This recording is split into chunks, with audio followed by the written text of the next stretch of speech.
Hey, Basket Brains, Kirby here, aka Darkwing Disc, and I know when I tell my wife a really funny joke, she has a very particular laugh, and it goes like this. Alongside me is Ollie DePina, and if he was a day of the week, he would be a Saturday or Sunday, because let's face it, the rest are kind of weekdays if you think about it. Welcome to episode 56 of the KO Disc Golf Show. This is the Lawrence Taylor and Julius Peppers edition. Famous Red Sox players or Red Sox players that I like, Craig Hansen and Joe Kelly Fight Club. Mariners players to wear the number 56, the best to ever do it, Randy Arozarena, Penn Murphy, and Fernando Rodney. Sabres with the number 56 is Justin Bailey. And Ollie, you want to hit us with the Kraken and the Giants? Yep. The Giants is going to be that Lawrence Taylor, greatest 56 of all time, in my opinion, greatest defensive player of all time. A little fun fact, Abdul Carter tried to get that number, our recent draft pick, and got the big ol' build your own legacy, buddy. So that's an honorary 56 in heart. But for the Kraken, we actually got one. We got Kyler Yamamoto from 2024. I believe he's now so he went from Edmonton to Seattle, 2023, 2024, and now he's playing with the Utah, like just the Utah hockey team. So he's been on some new franchises the last couple of years, which is kind of cool. I haven't seen a player go from the Kraken to Utah, which is pretty interesting, honestly, career path. So Kyler Yamamoto is our Kraken 56. Nice. Yeah, did you tell me before the show that there was only three players in NBA and ABA history to ever wear the number 56? Yeah, That's really three crazy. players all time, and I think the last one was in like 2012, and he averaged like 4 points a game. Like it wasn't like a big thing. Yeah, so if you're a college player, coming out and like you're getting drafted in the NBA and you're going to start playing, like I don't know, there's part of me that thinks like if I was the number 56, I could be the greatest 56 ever in NBA history, and like it wouldn't take that much, It Inter- just like an okay yeah, career. interesting enough, the Celtics, who have the most retired jersey numbers of all time, any franchise, any sport, two of those number 56s were on the Celtics in 2004 and 2012. So No I kidding. think the Celtics are pushing that number because they ain't got too many others to Yeah, push. that's hilarious.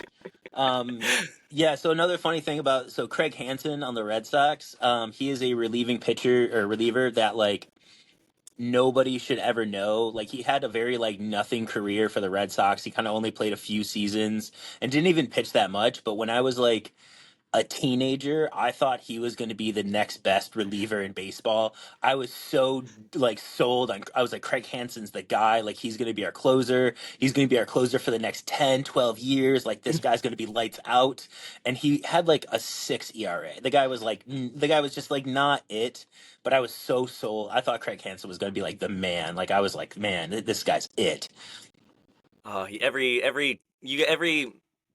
when you have your favorite team, you always have that like very mid player that you believe in the most that no one else does. Like there's a couple players that I can just like pop in my head right when you said that I just think of that I died on that hill for, Oh yeah. basically, Just blind confidence in him. Yeah. blind confidence, good word, yeah. Oh But when yeah. every kid, every guy's got their favorite team and their belief in that favorite mid player, so Oh yeah. you gotta love it. Yeah. And then Joe Kelly for the Red Sox too. If you've never seen like the Joe Kelly Fight Club stuff, it's so cool. Like he hit one of the Yankee like he retaliated against the Yankees. He hit their catcher and their catcher like slams his bat on the ground and like looks at him. Joe Kelly like starts walking towards him and just goes like bring it on. And like it was just on, and this catcher who's like towering over Joe Kelly, he just like puts him in a headlock and starts like throwing fists at him. And so Joe Kelly was like one of my favorite relievers. He was a guy who actually was a good relieving pitcher for a long time in baseball, but yeah, I loved him on the Red Sox. He was so much fun. He's so fiery. So, Yeah, Ollie, how you doing, man? How's everything going? it's going well. Played some casual rounds. Got to go out to Tall Firs. Haven't been up there in a while, which was awesome. Just feels like it's a little good field work day when I feel like I even hadn't been able to do that besides just throwing in my net in my yard. So nice to see some discs fly and see that. And yeah, been Roxy was out of town this weekend at a bridal shower, I believe. and that's what they call it, and in San Francisco. And so I just, yeah, I was hanging out. I had some work, and that's been chill. Been enjoying the nice weather and enjoying some brand new AGL Yeah. prototypes. How you We got liking the them so far? oh, I'm actually really liking the all I've done. I've thrown like in the net and stuff. I haven't really got out to go see like the full flights of them, but putting with the Koa has been really interesting. I took it out just one disc. I just was in my yard and I kind of just would putt and walk up to it and take my time trying to figure it out and stuff. And it was actually really nice. I used to putt with a micro, or like a little bead like this, so it was actually kind of like refreshing and nice and able to get a little more spin and like how I used to putt with that. And but yeah, I actually was really enjoying it. It has a lot of glide in it, so it really holds up to like little longer putts, and then really like not super stable. So like when I put it on like a certain angle, it definitely holds that. So like I feel like it could be useful for some other shots like that. But it will be interesting to see how like the stock runs come out and if they're the exact plastic. The feel is absolutely amazing. Like this putter feel is like I cannot say it enough how like tacky and perfect this is for like what I want in a putter. Yeah, Um it's not slick at all. Like that regrinds real kind no, of. like I Is it I'm pushing gummy as at hard. all? It has a little, yeah, it got a little gum to it, but it definitely has like it's a good mix between stiffness too. It has like a good stiffness like base to it, and then a good gummy tacky feel. Like I don't know, it's a really I'm enjoying the feel of it, and it. I remember I was like pretty sold on my putters, and just the feel alone kind of has me falling in love with this. Like I'm when I grip it, it's like it feels like really natural. So I'm honestly becoming a fan of these. I'm definitely gonna keep experimenting putting with them. I was thinking about I think it is pretty cool putting with the company's putters, and I feel like it's like really like you just see like Innova with the AVRs and Innova with Fireflies, and like the players got their discs, so like Discmania with P2s and like the P whatever Gans Like got, the the new link one, and all that. Yeah. yeah, and all that stuff. So I think it's just cool and a good representation. So it's got me really thinking and like legitimately doing that. And I remember I did almost switch to the champs when they came out. So and they have that like little micro beat. I had one round where I played with the champs where it was like just a fun thing where it was I just wanted to try them out and it was kind of has a similar feel to that. I feel like it's a little less under like a little less stable than the champs. So like I feel like I can flick it and pop it up a lot easier and stuff. Okay. But Like a little really big more. fan of the Koa. The Elm here is like that Firebird FD3 slot, Okay. and I am enjoying this regrind. The Alpine plastic so good with the Champion. Like they did such a good job, and a really cool thing I noticed they had like you can if you I don't think you'll be able to see it here, but they have like the regrind. There'll be like little not like chunks, but you can like notice like like a piece or something like kind of Oh, difference that it's really interesting. cool. Honestly, Yeah. I'm a big fan of it. And I'm a big fan of the Champion plastic, how it's like not super see-through, but like when you hold it up to a light, you can definitely like from Sure. my side, I can see like a little bit through it and I can like even see make out like you a little bit. It's like But kind of opaque. yeah, I really like that. And then this one I think it's gonna be my baby. I am like in love with this already. It's a Sequoia. Hmm. Some of them came out to be pretty domey. This one is just like I think the perfect amount of dome. Like, and it's really consistent. Like, has a flat top to here, like not any UFO or looking or anything like that. Sure. And the feel of this one as well, like it has a really nice like star, mix between like a star and like I can't even like Like pro maybe. yeah Yeah. I was yeah gonna say, it's just looking at you, kind of like pressing your thumb into it, it looks like kind of pro-esque plastic, where it's like a little gummier and like softer. That one looks way gummier than the FD3 that you have there.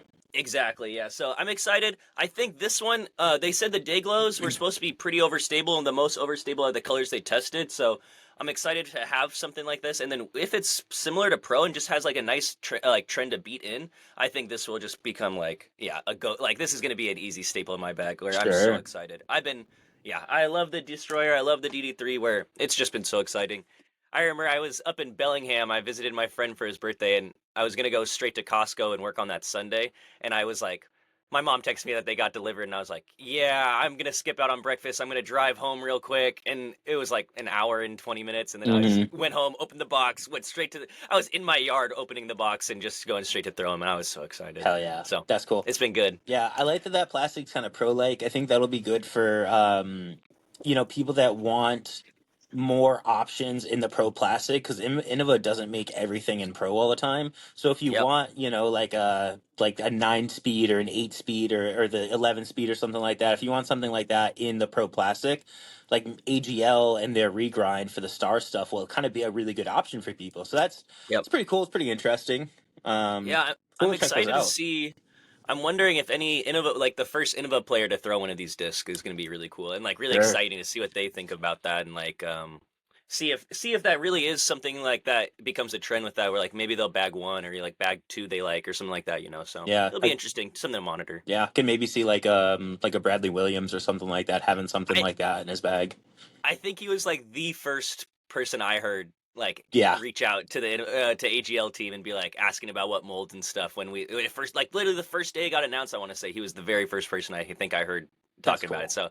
So he's always cool. I've been watching speaking of that, I've been watching him and Calvin's series they've been doing. I really like that they've just been going through the Innova lineup like Hmm. from the first mold to that, and like hearing I just yeah, it's been cool. So I could see Bradley doing that. That's cool. Very cool. How you Um, doing, Curb? I'm doing all right, man. Yeah. Got back. What's today? Tuesday. So I got back Sunday. Um, I left California around probably about 3:30, 4 o'clock. I left, and I got into Seattle at 4 in the morning on Sunday. I just like drove through the night. I was gonna stop and like camp out and sleep for a few hours, and then I kept being like, the next place to camp out is like a half an hour away. I was like, I'm still doing okay, half an hour away, and then the next thing I know, like I was hitting Portland, and I was just like, well, at this point, I'm 3 hours from home, and I was like, it's also like 1 in the morning. Like I played disc golf this morning. Like I am very, very tired, but I just kind of like hammered through it, and I was able to sleep pretty much like all Sunday and kind of like clean up the car and kind of get everything back together. But yeah, Champions Cup was very eventful. Round one was so bad, like the worst round I've played, and I mean, maybe like it has to have been like years, like 2 3 years since I've played around in like the 920s kind of range. Really bad time, to have like my worst round ever kind of thing. um it was just a mess. Like I couldn't find the fairway. Like I had so many like OB strokes. And even when I was like putting, like I just couldn't like seem to like make it into the basket. Like hole two was a really good example where I threw like a pretty good tee shot and I got like a lot of the way down the fairway where I did have like a straight-ish shot to the basket, and instead of like throwing like a nice like safe shot in the fairway, like I tried to like be too close to the basket, and then I bled it OB left, and it was like, okay, like didn't need that, but all right, here we go. And I step up to putt, and there's a headwind, so as I throw my putt, it hits the top of the basket and ramps off, so it puts me another like 35 away, and then I miss that putt low, so I'm walking away with like a six. And I feel like that was just kind of like a good representation of like a lot of that round. It was just like a lot of like that stuff where it's just like, hey, if like you would have thrown your upshot smarter and been more in the fairway, like you could have walked away with a four on that hole, instead of, or maybe been putting for birdie instead of been putting for par into a headwind and stuff like that. So just really frustrating.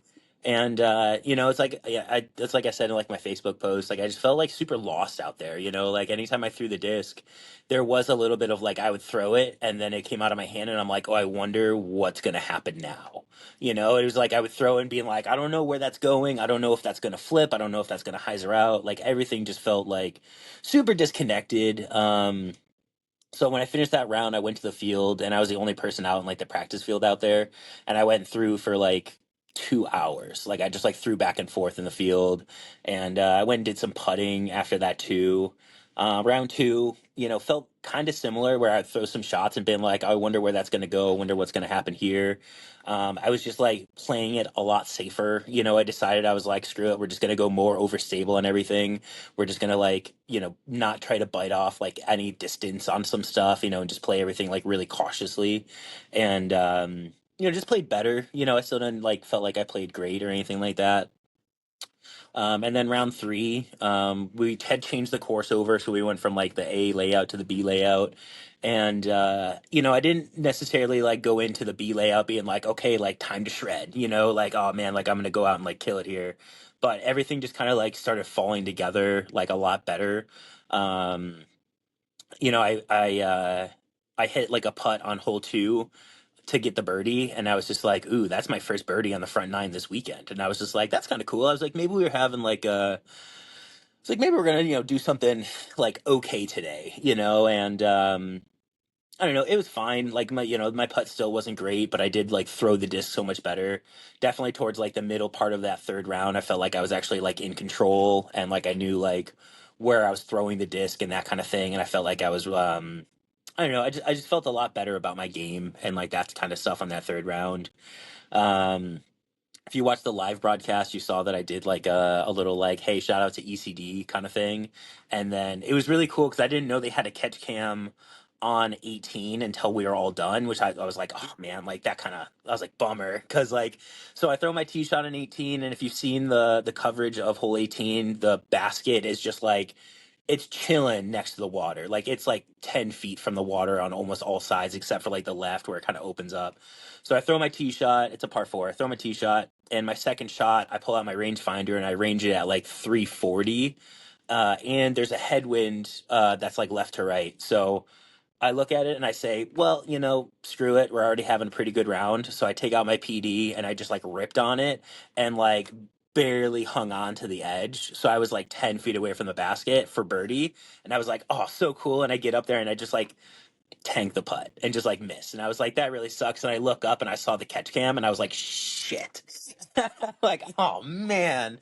So yeah, just up and down, just like really inconsistent, small mistakes like that have really plagued me this whole season and have really killed me. So like I really just need to get out there and like I need to sharpen it up, and I need to kind of tighten up all the edges and like kind of all the fringe, because I feel like that's where we're like really like I'm the most successful, is when I'm kind of like taking away kind of like all the stuff on the outside, and I'm really just kind of locked into like the good shots and the decent shots and stuff like that. And I don't expect myself to make all like every putt or anything like that, but um yeah, just like missing some of those shorties is like just stuff that's like you just can't do that, like up shots that like bleed OB and stuff like that. It's like that's not who I am as a player. So just like kind of a frustrating weekend. It ended up kind of being fine, but yeah, just frustrating. Round 1, I played with Andrew Marweed and Silver Lot, and Marweed is the nicest dude like on the planet. Like if you're looking for somebody on the pro tour to like if you're looking for kind of a niche player, or like somebody who's not like one of the top couple of guys to be a fan of, Marweed has got to be your guy. He's great, just super super nice, really encouraging the whole time. Yeah, super super cool to play with.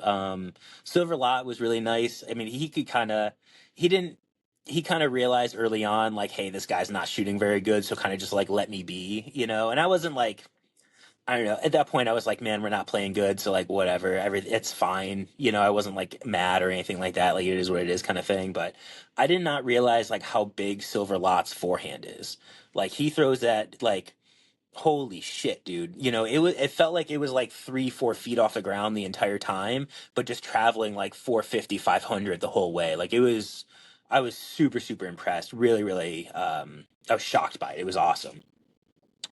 um I love car camping, for the week. That was like really really fun.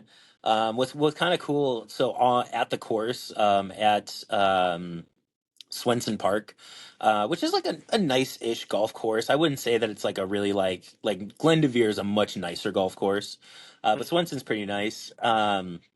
They had a trailer there that had like a bathroom like for the players and for the volunteers. So I ended up just like sleeping at the course for the last like 4 or 5 nights that I was there, which was really really nice. It was very quiet. It was really funny because you would hear like somebody putting like pretty much all hours of the night. It would be like 10 o'clock at night, 11 o'clock at night. It would be really dark out. And just in the distance, you would hear like a couple of chains banging. It would be like 6, 7 in the morning. Like there'd be people still like sleeping, and you just randomly hear like somebody in the distance just like putting. And you're like, that's cool. Like that's definitely kind of the vibe here. Mm. But yeah, sleeping with like the sunroof open and just having it be like 50 degrees in the morning and throughout the night, and then get up to like 86 and almost 90 in the afternoon. Like the weather was just so so good. So yeah, it was just, I don't know, it was a cool experience. when the DGPT does come to town, if you are, a local player and you are playing in the Cascade Challenge, um, one thing that I will say is kind of an interesting thing is that you do have to sign up for practice rounds. It's like signing up for like on disc golf scene. There's like a tournament page where you can go and you sign up. You can register for practice rounds, and they're free to play. But you can only play. You can only register if you are playing in the event. Um, and I will say, in all of the pro tours that I've been to, they never enforce that, which is always like super annoying because I'll sign up for like, an 11 a.m. tee time and I'll show up and then there's 15 people standing on the tee pad and they're all just like throwing and there's groups of sixes going and there's just like no organization into it. And it's just like, well, I was supposed to tee off 15 minutes ago, but there's so many people out there and they're all playing in big groups. This event, they were like enforcing the tee times and stuff like that, and it was awesome. Like it was so great. Like I think this was genuinely like compared to majors last year, compared to and no knock to like Beaver State Fling or Portland Open or anything, but they did such a great job running this event. They were very detailed. They like really, I mean, they went above and beyond, to make sure that like, they had players' needs taken care of and stuff like that. And like the little details that they did, like I thought it was a really cool, like not necessary, but definitely like a really cool little touch is that they had dirt from all the other Yeah. courses that Champions Cup has been at. And like that was just like that's awesome. Like does anybody really need that? No, but it is a cool thing that when you're stepping up to the tee and you look down to your right and there's a bunch of dishes of dirt and they're from all the different locations, like it adds a little prestige to the event. I thought that was really cool. I thought that was I really think fun.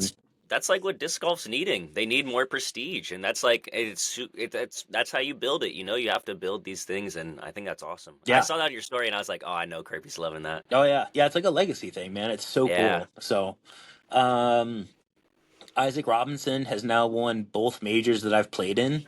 It's kind of cool. I don't know if that has maybe not have anything to do with it. It's kind of sweet though. I should reach out to him and be like, "Hey, buddy, I know you just signed a big contract. Like, if you pay my way in, I'll go and play any major you need yeah. I me." was gonna say you're now your team Isaac Robinson, hmm Hey, two we're time. we're both in House of Disc, bro. We can make this work, man. Like, Yeah, no problem.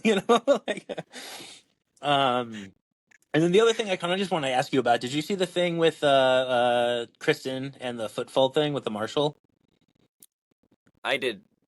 No, Oh no, you haven't seen this? Yeah, so and I'm curious to hear people's opinions about it, but yeah, so apparently not apparently this actually happened. There was like a Marshall on the course, and Kristen, when she threw her upshot, her foot hit her disc, and the disc like slightly moved.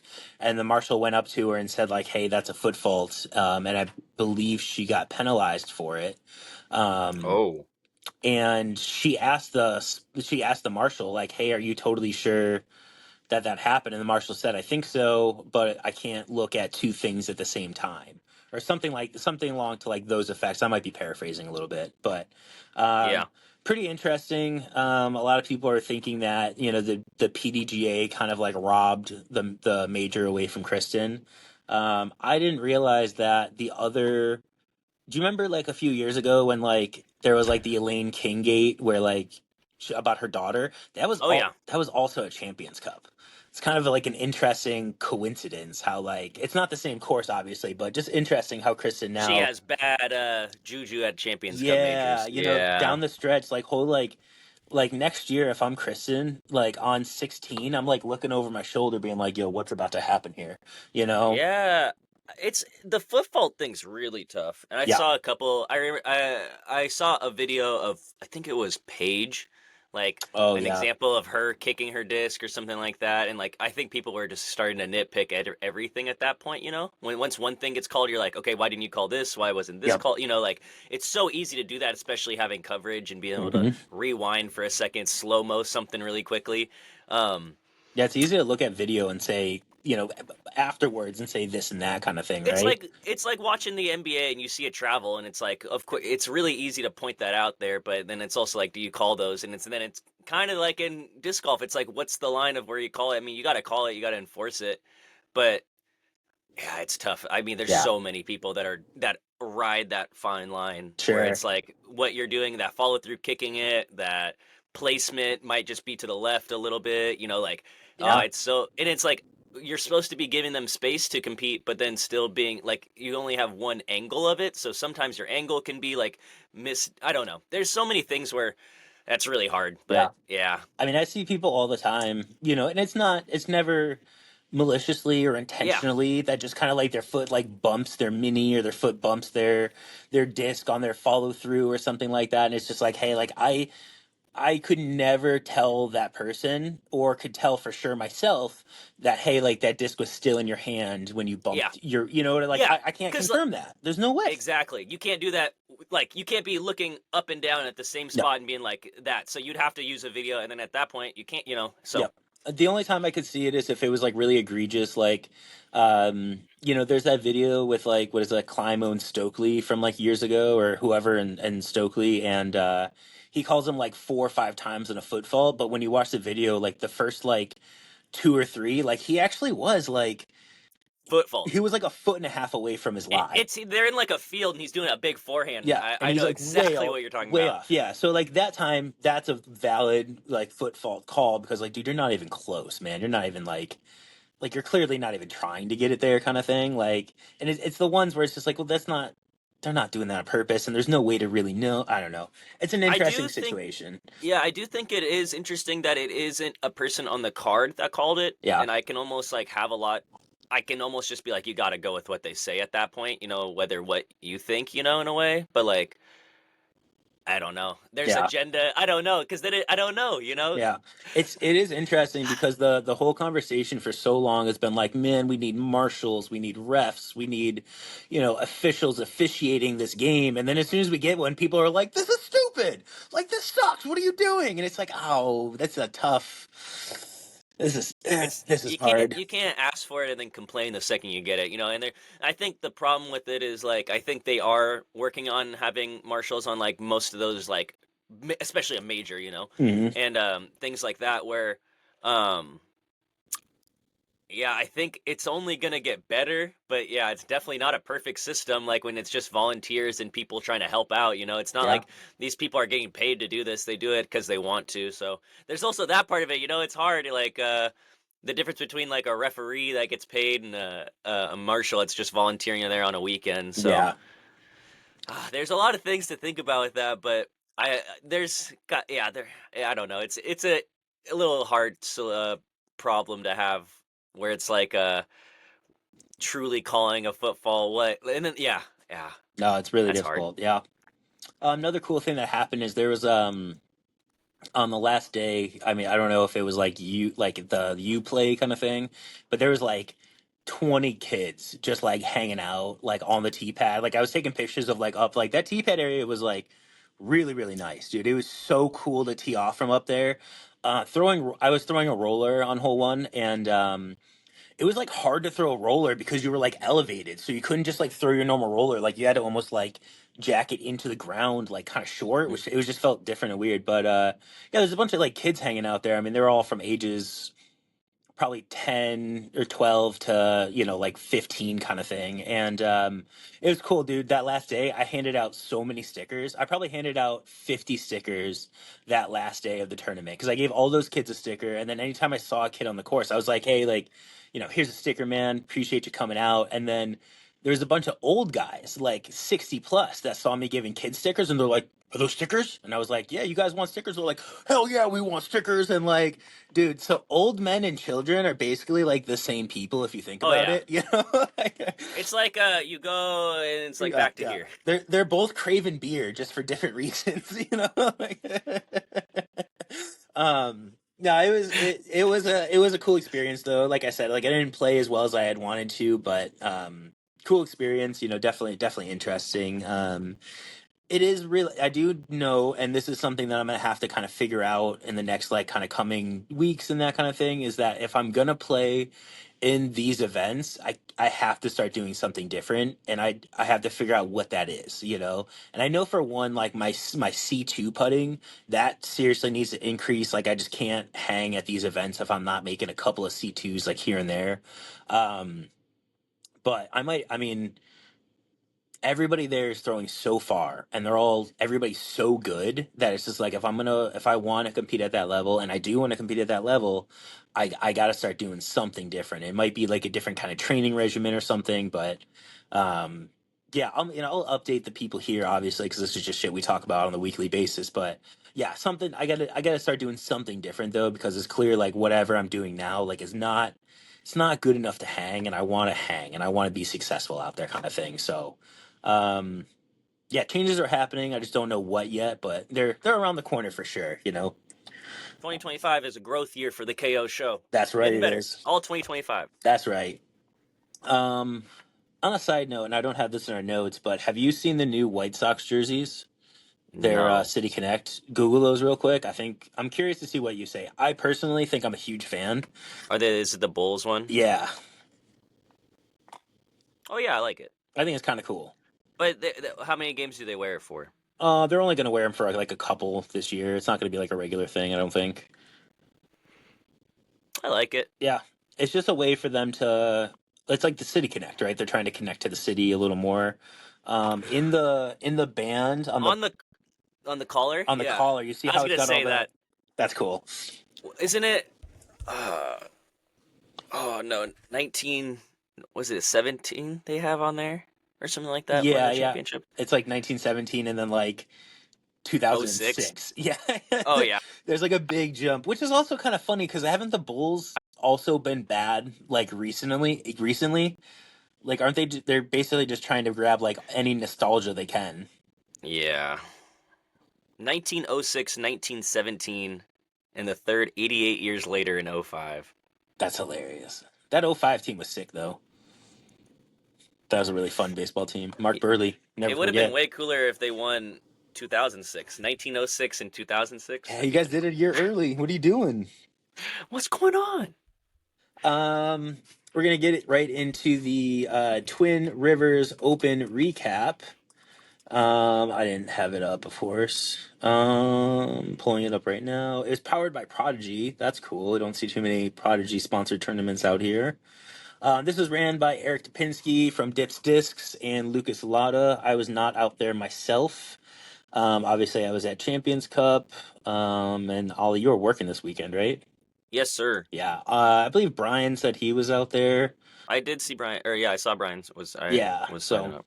I'm gonna go through the winners real quick. So I don't have any real notes or anything like that. So, ECD teammate Caleb Joyner took down Colin Bryant and Jason Einsfield in the MPO field. Looks like Colin and Caleb had a pretty tight battle all the way down to the end, so that's really cool. Good for them. Caleb shot a really hot final round. Shot a 10:47 second round to take home the win. That's really awesome. Total of 99 strokes for the entire weekend. Really cool. Daniel Glass beat Bjorn Peeny and Jason Van Proyen to take down MP40. Scott Rainey took down MP50. Robert Berg took down MP60.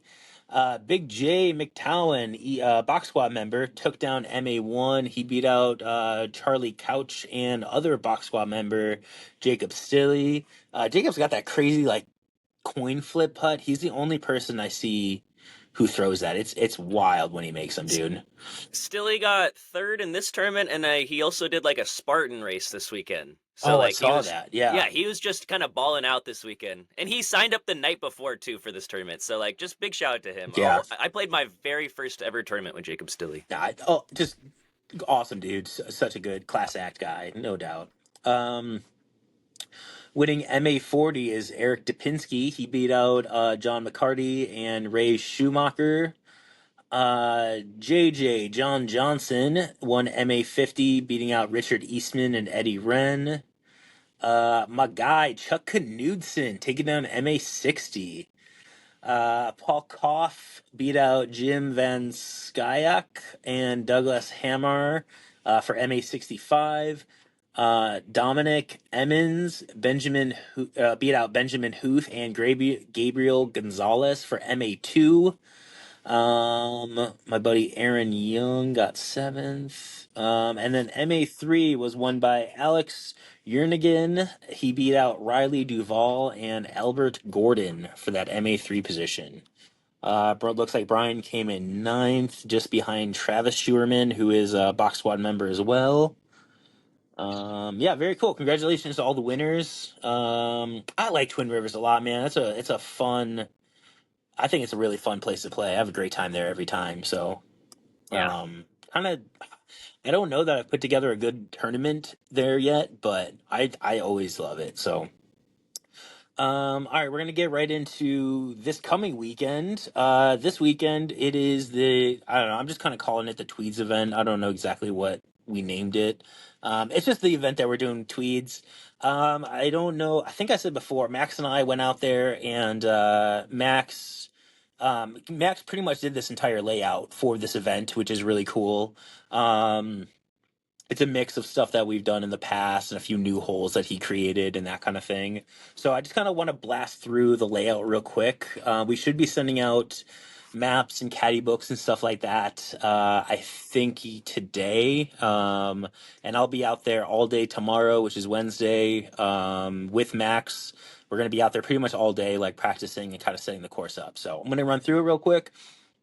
Starting off, we're going to go from regular hole 10's tee pad to regular hole 1's basket. There's going to be that Mando tree where you have to go and kind of go left and wrap around. Hole 2 tee pad is going to get moved up just to the tree line. The hole is about 380 to almost 400 feet. That's to protect the players from a hole later in the round. Hole 3 is just regular hole 3. Hole 4 is regular hole 4. Hole 5, so we move the tee pad up, basically right in front of that tree that's right in front. On the right hand side of that tree, there's going to be a Mando left, kind of forcing you to go straight through the gap or to kind of take the turnover like wide around the tree there. Basically, just no hyzers, like straight through. And we're asking the parks department to move the basket to its older position. So right now the basket's kind of like out there to the right. The other position is kind of like 45 feet to the left and maybe just a touch shorter. So if you're standing at that tee pad, it will be just like super, super straight from like where you're sitting. And those trees that are kind of to the right, I guess where the basket is right now, the trees are to the left of them. There's going to be an OB line that kind of runs alongside there. If you played South Fork Landing about 4 or 5 years ago, before they expanded it and they have room to that, they use that other space. There used to be an OB line that was like the property line that was right there. So we're basically just making it a little tighter, so you can't just throw like something that just flips over to oblivion kind of thing. Hole 6 is regular hole 6. Hole 7, the tee pad will be kind of moved up to like the little flat landing ahead, and we'll go all the way down to like that elevated platform that's kind of at the end. It's about 600 feet down there. Hole 8 is from the path that's right there with the house to your right, and going to regular 7's basket. Hole 9 is regular 8. Hole 10 is going to be regular 9's tee pad going to regular 9's basket, but there's going to be a double Mando on the two trees that are straight ahead of you. So you have to kind of take that like straight over the bunker kind of approach to it. You can't throw the hyzer out to the right, basically.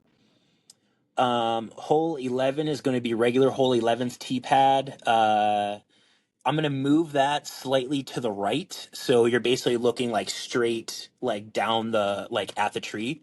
And you're going from 11's tee pad to 12's basket as a par 4. So that's the one where you kind of wrap around and go to the backside.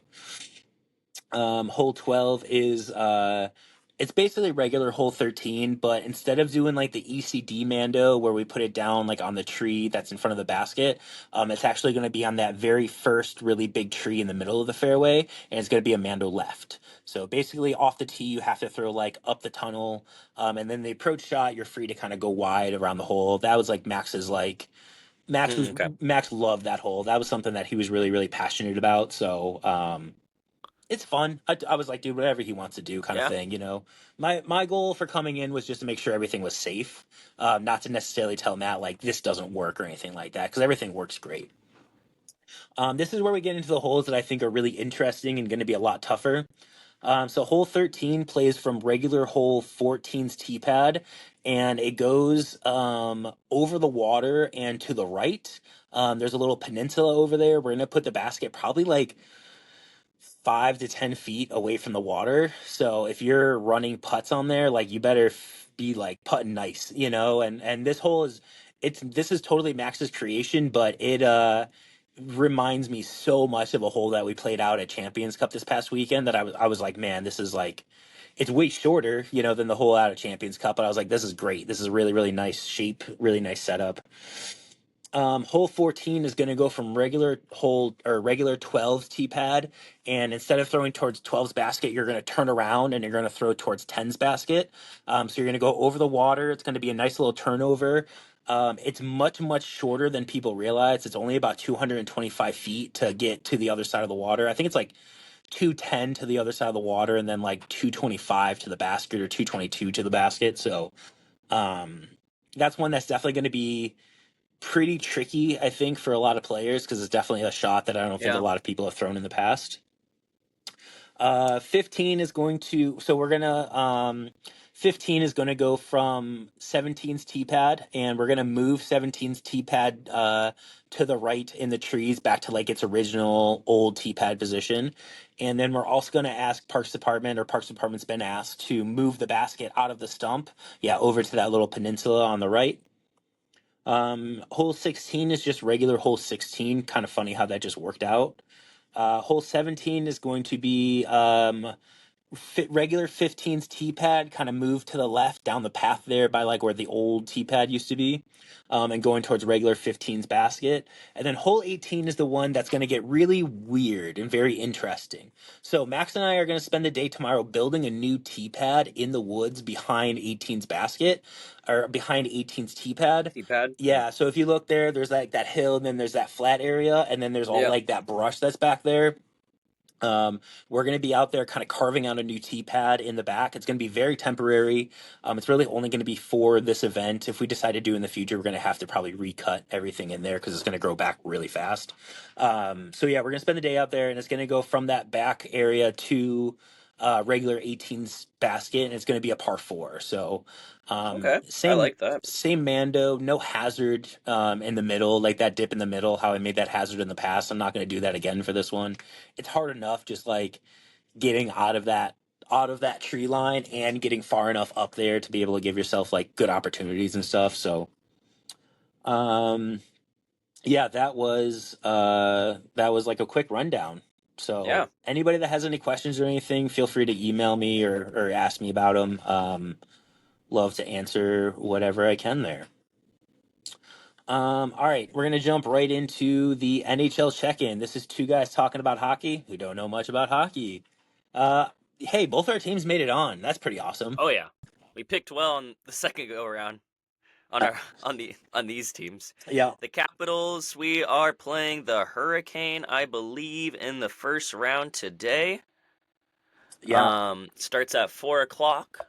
And yeah, it's an exciting time. yeah. I think it looks like the betting odds are actually against the Golden Knights. It's actually the betting odds are for the Oilers. So The betting odds are also against the Capitals, actually. are they? Wait, Yeah, it's 55% win probability for the Hurricanes. Maybe that's just for this game wait. tonight. How do But how it's do at Capitals. how do odds work? Maybe I got this wrong.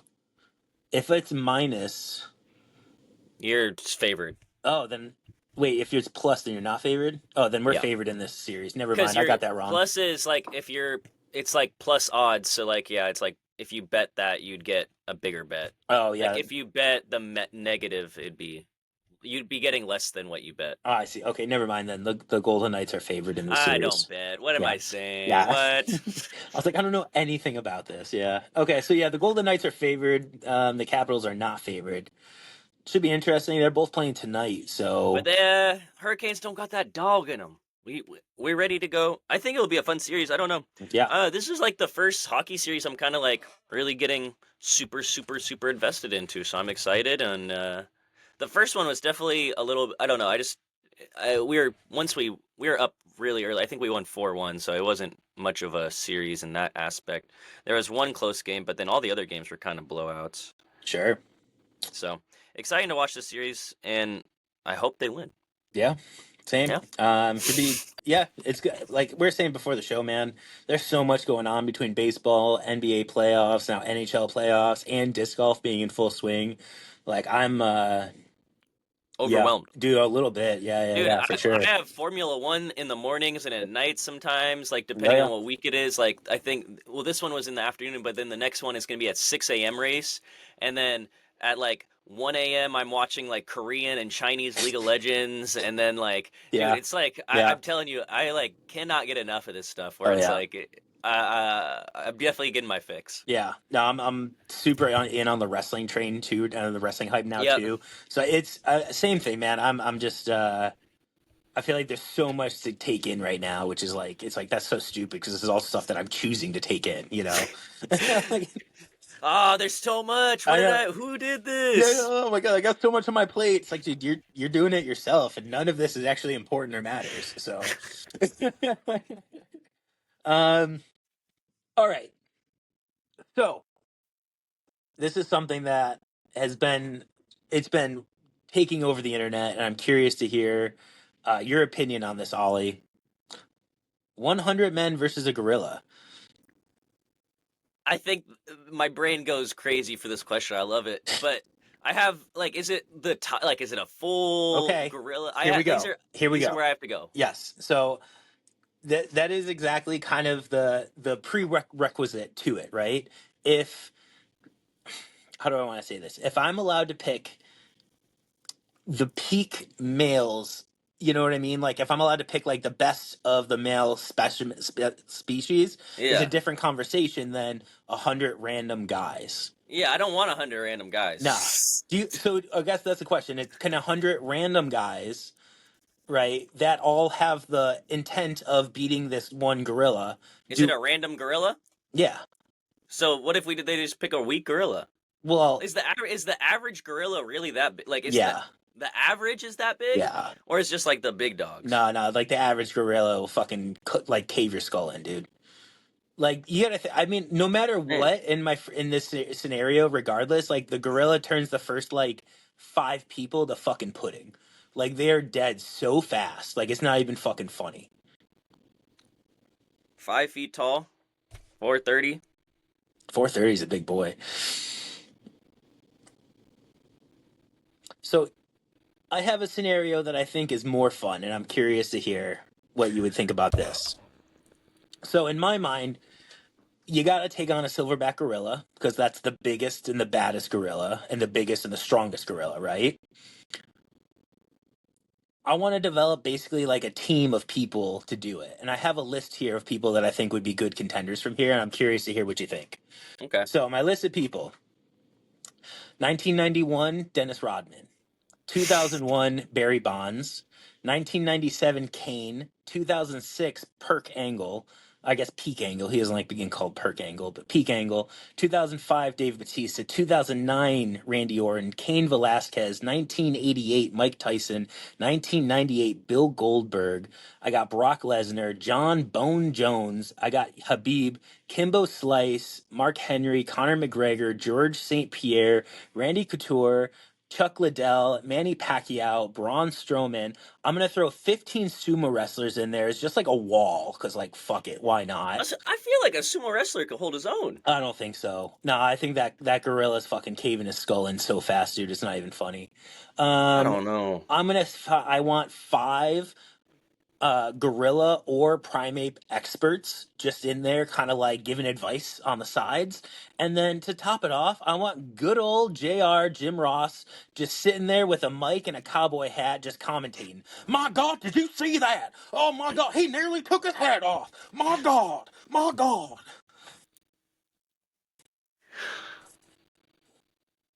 I have my brain. I have a few problems. Not with your list. Your list was awesome. I don't have a problem with your So list. my list is only like 50 people too. That's only about half, and I think that is good enough to take down the I think gorilla. we're. I don't know. I'm still. I'm team. I don't know. I'm taking the 100. Honestly, I I'm taking. I feel like one. If you're taking, because I think about this. If we're taking, if it's me and I'm not fight. There's no way in hell I'm fighting the number one gorilla. oh no. I need like I need like a prepubescent teen gorilla, and I'll kill him, and Yeah. I can do that. Like I'm telling you, I'm 100 and something. I'm not fighting no. No, I need it's relative. So if like the average human weighs what 180, 190, what do they weigh? Then I that's need probably, something. I don't probably I less than need that, the but yeah. percentage to what I'm at to the average gorilla. So I'm only fighting like a 300-pound gorilla, 350. I think at that point his power's not there. I don't know. The thing I A think, hundred of me? yeah. See, if it's 100 of me, there's no fucking chance 100 of me takes down a gorilla. Because what's gonna happen is the gorilla's gonna turn the first of me into fucking mush, and the rest of me is gonna go, oh fuck, like this Nah, dude. sucks. I think if I'm fighting a gorilla that's like an ollie gorilla, like a ollie, like if I With like was a long gorilla, curly hair. yeah, and like Yeah. similar, like a little like skinnier and stuff, like, and he wasn't like super, like, not, yeah, dude, I think I could do it. I don't A think hundred so. of me? I don't I know, think man. so. It's tough. The thing that I think that people have to their advantage is a gorilla doesn't have the endurance to take down 100 people. So, like, that's one. The A endurance. gorilla gets scared. A Another gorilla. soldier doesn't get scared. Nah, A gorilla's not gonna. soldier doesn't get. Gorilla ain't gonna be scared of you, bro. Come Dude, on. I don't know, man. I I don't mean, know. if the humans If it fight realizes it's dirty, outnumbered, I'm pretty sure there's some real, when gorillas think they're outnumbered, they get hella scared. I don't There's some know. real things with it. I think if the people fight dirty, I think if we throw some sand up in its You think we're eyes. fighting clean against a gorilla? What? When was that in the cards? Dog! We're not using guns, but we're not fighting clean. Yeah, I mean, I'm thinking I'm gonna throw some sand in his eye. I'm Yeah, bro. definitely trying to I'm like, dude. There's I'm gonna be trying to people that punch. die, but their only goal is to go up there and gouge his eyes as Oh best yeah, they yeah. can, Dude, and that's all they gotta do. I'm trying to punch him in the balls as hard as I possibly can. And Like I'm just yeah, sending weight, dude. Just you're gonna get one of these on the way down, but you're getting a punch getting off. one. And that's all I need from you. I'm telling you, if 80 of me go and do that, the other 20 are getting a killer blow. I'm telling you. I'm telling you. It's too much manpower. I don't know, dude. I don't know, man. This all started like a month ago. There was like a big man versus canine debate. Oh And yeah, people yeah. are, I've seen and those. I mean, I've seen those huh. in the past where people are like, "What's the biggest animal you could reasonably fight and or win in a fight against, or something like that?" Oh God. I thought about that one for a while. I mean, mine's like a deer, dude. I don't even think I could really take down No, like a big. I don't think I could kill it. Deer and like moose are huge. That was the first No, thing yeah. a Oh yeah. moose is gigantic. Definitely not a moose, dude. Yeah, like those are fucking massive. I was thinking like a forest deer, like one that's like like an average size, like I don't know, like not even like a buck, nothing like that. I don't know, man. Because these things weigh more than me. So I need a deer I need an ollie deer again. I'm not You're fighting like no animal that. scaling everything down. You're like, hey, let me Bro, just get like a skinny curly hair version of that, and I'll fight it. in the UFC, I'm not fighting no damn John Bones Jones unless he's a Yeah. hundred and like he needs to cut 100 damn pounds. That's my criteria. I need a gorilla that cuts weight and can meet my classifications. Dude, it's yeah. I don't know, man. You're like looking at the gorilla ahead of time, being like, he's outclassed me. This can't work. Roxy showed me some stuff. She's like, "You're not winning this," and then I showed her some videos of like baby gorillas, and I was like, "I'm killing this thing."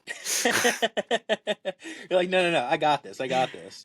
You kidding me? I'm having a tough time. Ellie told me yesterday that I was so dumb for even considering the fact that like if I drafted like if I could draft 100 men out of I any do point have a in problem history, with some of the guys you drafted. You drafted some like tiny guys. like who? Like Conor McGregor's like 150 pounds at most, bro. Yeah, but dude, like as far as like you got you how Manny many Pacquiao? men in history have been tougher than those dudes? I mean, I could just pull up. I don't know about tougher, but I could just pull up objectively bigger. Well, sure, bigger. I'm not going for just like size because like I want these guys to be What's able to like. Conor McGregor gonna do? Well, I want these guys to like throw a couple of like I wanted to hurt the gorilla a little bit, like But like, like I I don't take think like Randy Couture could really do anything, but at the same time, like I don't know, get in there and like throw a punch or something. but like a Manny Pacquiao punch probably just hits so much. Like, think about like Manny Pacquiao versus like Mike Tyson punch. You got two boxers doing the Sure. same thing out there. One punch is getting a lot. One punch is probably not. He's probably like, Yeah, that's what I need. I need the action guy. Okay, I I mean, see like, it. Maybe a little more just distraction. I see. yeah, part of me was like, I almost picked like a fucking Jet Li and a Jackie Chan. And I was like, nah, he's gonna toss you like a rag doll. I'm like, that's not even like that wouldn't even be funny to watch. It's like that Dog. scene in Avengers where like the Hulk I, grabs Loki and just is like I need kind the of thing. Detroit Lions defensive line. Yeah, I hey, need John Jones in the heavyweight division. that's what I'm saying, bro. Like, I only want 250 pounders if I got to fight a 450 gorilla, and then I'm at the very end. I'll fight last. just coming in for like the final blows. Yes, sir. My anime moment. That's so funny. All right, long episode this week. We're gonna get right into the draft, and then we'll wrap her up. The draft this week's a little unique, a little different. We're gonna do. It's just called the Pride Draft. You have to draft one item that is red, purple, blue, green, yellow, and orange. So 6 rounds this week. Also a little longer of a draft. Ollie, I'm gonna go ahead and give you the first pick. You don't have to draft in any particular order of like color or anything like that. So Okay. I don't know if this is really my number one, but it was like the first color and first thing that came to my mind. But we're gonna go with the we're gonna get purple out of the way, and we're gonna go with my favorite fruit, the blackberry. I love a oh, blackberry. Would that be purple? Yeah. oh yeah, I think they're it's Yeah. a deceiving name, but yeah, yeah. I looked up thing. Yeah, it came up in that, so I was like, that should work for me. No, But I would I count that. love blackberries so much. They're my favorite. Like you could put a little container of blackberries in front of me, I'm eating the whole thing. You know? Sure, sure. We're almost in blackberry season where you can just start picking them at Yep, the course and shit and eating them. dude. Oh, Just not high up, high up. high up, yeah, yeah. Never waist high or anything. Yeah. All right. I'm gonna start with blue. And like sour blue candy. Any any like sour blue raspberry, anything like that. Awesome. Sour punch straws, great. Really, just blue candy in general is kind of just the best flavor of candy as far as I'm concerned. So, yeah, just like blue candy, but specifically sour blue candy. And then for red, I'm gonna pick the Red Sox. A lot of the logos and stuff like that are red. I mean, I know they use a lot of like navy and that kind of thing too, but Yep. I think Red Sox seem pretty appropriate for that. So, yeah, I got blue and I got red. What you got for number 4 and number 5, Ollie? Yeah, kind of. I should have done it first, probably, then to get it out of the way, and probably not feel like I'm directly stealing the sports team. But I was gonna take Giants blue. You know, I Oh, love my sure, Giants blue. That's like my. I love it. I love it. I love it. It's very. It's always. I mean, it's all the colors, but I think the blue is one of the more famous ones for Giants history. I think the other one they wear is white, but no one looks at that one, or like it's Giants blue. You know, sure, big sure. blue nation. You know, that kind of thing. So Giants blue is where I'm at with that one. Not trying to just be a direct copy of Curb. And then we're gonna go with kind of embodies like a time. Oh, this is great. Orange, we're gonna go sunset. Oh, yeah, okay, sure. That's pretty Orange, good. we're gonna go sunset. That was I was gonna go something else, and then I just saw that, and I was like, wow, that's way better than what I was about to say. Holy crap, that was so good. Sunset's so good. Nice. All right. Number 6 pick here. I'm gonna go with why not? All right, purple. I'm gonna do my purple pick, and I'm gonna pick Spyro the Dragon. Uh, Oh, yeah, nice. I like that a lot. one of my favorite like early video games that I was like, man, I'm gonna finish this game today. Like I'm gonna 100% this freaking game kind of thing. And then I'm gonna pick my green pick, and I'm gonna go with the sexy green M&M. As, Sexy green M&M. as my number 10 pick. So yeah, I can respect the or pick. as my number 7 pick. Sorry, Ollie, what you got for number 8 and number 9? So we're gonna go get green out of the way, and we gotta go to the money. The money, money, money. The munyon. Sure. Dollar bills. So that's a fun green one. Probably could have gone a little more creative, but I don't think you can beat the munyon. I got a kind of I got a baddie for mine. So That's okay. I'm paying for. Just going to the store and getting my own green M&M. Don't be talking about my girl that way. Don't talk about my draft pick. Like, get my draft pick out your mouth. Um, and then for my next pick, we are gonna go with.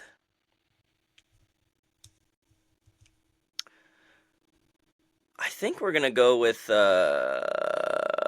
my yellow, and we're gonna go with like a little duck, little baby chicks, like Oh the yeah, little duck. ducklings. Sure. Always enjoy seeing them. Duckling. Little Yeah. life cycle. Sure. Yeah, Dude, little cuties. Totally. little cuties. And it Um, leaves me with one more. all right, my number 10 pick here. I'm gonna go. I have orange and I have yellow left. So for orange, it's so basic bitch, but I'm gonna say orange juice. I thought you were gonna be like pumpkin spice latte. I almost pumpkin pie. Pumpkin pie was my Pumpkin second. was on mine. Pumpkin was on Yeah, mine. pumpkin pie is like legit. I don't. It's pumpkin pie is not really orange. It's kind of like an off brown, but eh. And then my yellow, and I'm gonna pick cheddar cheese, like yellow cheddar cheese Mm, for my yellow. So, Ollie, you have one pick left, and it's what, red? it is red. And I gotta go with Lightning McQueen! Oh, fire, dude! Hell yeah! Yes! I was trying to figure out a way to do cars and do something, and it worked out perfectly. I got my goat, Lightning Tight, McQueen, good my red pick. goat. Hell yeah! Ka-chow. That was fun. That That, was like I feel like I like 6 picks too. I feel like you got to dig a little deeper, yeah, but it's not as consequential when you take a bad pick. You're like, okay, I got some mo. I sure, got some sure, mo. yeah. So to recap, Ollie picked for purple he picked blackberries. For blue he picked the Giants. For orange he picked a sunset. For green he picked money. For yellow he picked ducklings. And for red he picked Lightning McQueen. I for myself for blue I picked sour blue candy. For red I picked the Red Sox. For purple I picked Spyro the Dragon. For green I picked the sexy green M&M. For orange I picked orange juice, and for yellow I picked cheddar cheese. That was actually solid. Yeah, No, those were good. not bad. You had a more conventional list. I feel like in a Yeah, way. it was hard for me not to draft just like all foods. Like my Yeah. first instinct was to go through and just draft like, oh, like here's a purple food, here's a red food, here's a blue food. Like, Yep. Um, Episode 56. To end it, don't forget to use Kirby20. Checking out at Discmania's website, get 20% off. Octoollie, OCTOOLLIE on AGL discs. I think they still got a Sherbert Elm on the website, but the stock runs will be coming soon. They have, if you're interested or a fan of any of the old AGL discs, they have like one of the best deals right now. You can get 3 mystery discs for $12.99, I believe it is. And if you use my code too, it's like $11 for 3 old Gateway made in AGL discs. So just a really easy way if you're a fan and want to find some cool discs that they got. And I know they're just trying to moving on to that new era of discs and stuff like that. So really cool deal, and my discount code does work on that. So I think 1 disc is $7.99, 2 discs is like $10.99, and 3 is $12.99. So really good deal. that's So crazy. go ahead and use that. But episode 56, I got a quote from greatest 56 of all time. Football is not a game for the weak of heart because every day you've got 100 reasons to take all those pads off and say fuck it. Lawrence Taylor, aim high, shoot low. We'll see you next week. Peace.